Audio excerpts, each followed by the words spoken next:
And welcome to this week's recording of the Public Speaking Expert Podcast. And I am your host. Just to remind you that we release an episode every single Saturday on major platforms. So make sure you like, subscribe, and of course, leave us a rating and a beautiful comment. And if you do leave us a comment on the actual podcasting platform and send us a picture of it, we will send you a present. That's right, it's a present. It's a present. At the time I'm recording this, we're getting close to Christmas, but by the time I might release this, it might be post Christmas. And either way, who doesn't want a present? So make sure that you like, subscribe, and you leave us a rating on the Public Speaking Expert podcast, and we will send you a present. And today we're talking about harnessing that fear. Doom, doom, doom. I should have some sound effects like doom, doom, doom. Or beat it. Not beat it, thriller.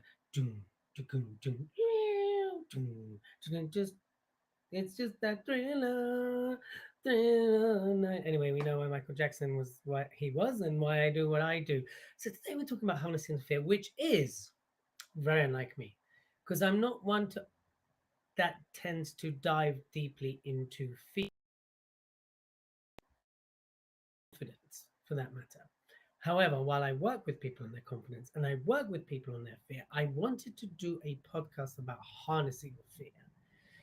Now, this is my take on it, having worked for over a decade as a mentor, as a coach, as a trainer, having worked with people from a variety of walks of life, both on their speaking, both on their business building. But of course, this is also about influence. So this is season 2, and it's all about influence. And I think there is fear. Fear is a very interesting emotion. It's a very interesting thing that we have learned to loathe and learned to love.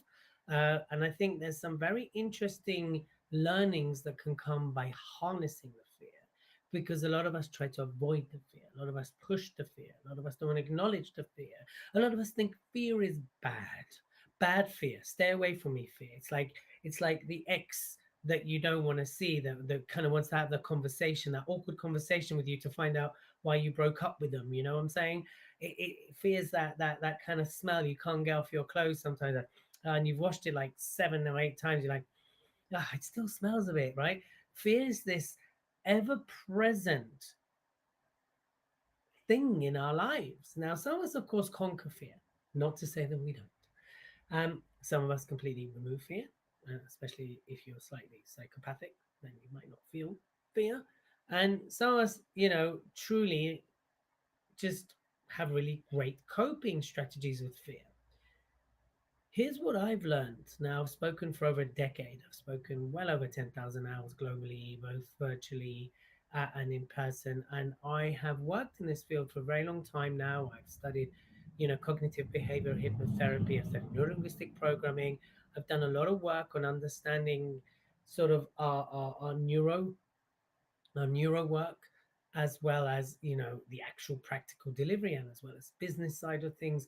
And I just thought it'd be quite powerful to really talk about um to really talk about fear, um because here's the thing: when it comes to fear,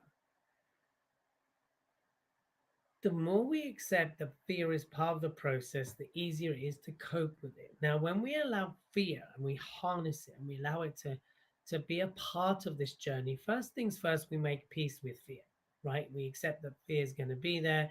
We accept that fear is part of the process. We accept that fear is a protective part of our emotional psyche that's there to protect us from any doing or any danger. So it creates fear to keep us alive. Now, for a lot of us, getting on stage is pretty fearful. It's pretty dangerous. Very high stages, very high stages, very, very tall steps. You could fall very, very long ways forwards if you're doing big stages. But on an emotional level, it's there to let us know that, oh, something could go wrong here, and we could potentially bomb. So fear is going alert, alert, alert, alert, danger, danger, danger. And of course, there's so many triggers to it. There's so many reasons why this happens. It could happen because of a childhood experience. It could happen because you spoke and everyone laughed. It could be because you got it wrong and didn't recover. There's many reasons why fear exists in our life, but more than anything, it's to protect ourselves. So when we harness the fear and we acknowledge it, we're already telling our brain that fear is okay. We're telling ourselves that I can handle it. we're telling ourselves that this is a stepping stone towards something greater. That the protection you're offering me when it comes to fear is very welcome, and I can manage this. Now you need different ways of managing it, different ways of coping with fear. Of course you do. But what you really want when it comes down to it is not to suppress fear, is not to hope they'll go away, but actually to do something with the fear, as in harness it. How can it guide you? How can it use you to move forwards? So, during kind of the year post pandemic, I had many fearful moments with my business. And what did I do? I lent into the fear, I lent into the experience. And I was just embracing it because it allowed me to think differently, it allowed me to do things differently, and therefore I came up with much, much greater results. So we launched the alert service as a result of it. So if you go to giggetters.com/alerts, you can join our alerts that we send out pretty much every single day, right? All these new programs came to me because I allowed fear to be a part of the journey and allowed it to guide me, not dominate me, not restrict me, not handcuff me, right? But to be part of the journey. And it just get me alert to the fact that I need to move forward with strength, with power, with conviction, that things could go wrong, but things can go right. And here's what could go wrong. Of course, the magnifying glass was a bit more on things what could go wrong, but actually it just kept me moving forwards because I embraced it. I accepted it. I took it as part of the journey. And that's a massive part of this. Now, if you embrace fear, you harness that fear, then you're able to actually become more influential because you understand there's something greater at the end of this. There's something more important than you. And you don't suppress yourself and you don't become little because you're afraid. What you do is you become big, you become strong, and become powerful. And you go, you know what? It's okay that I'm afraid. I accept that I'm afraid. It's a good thing I'm afraid because from fear, I can move forwards with strength and conviction. I can use this as a growing step. So next time anything occurs, I've got the coping strategies to do that. I've got the strength to beat it, and I can harness this fear.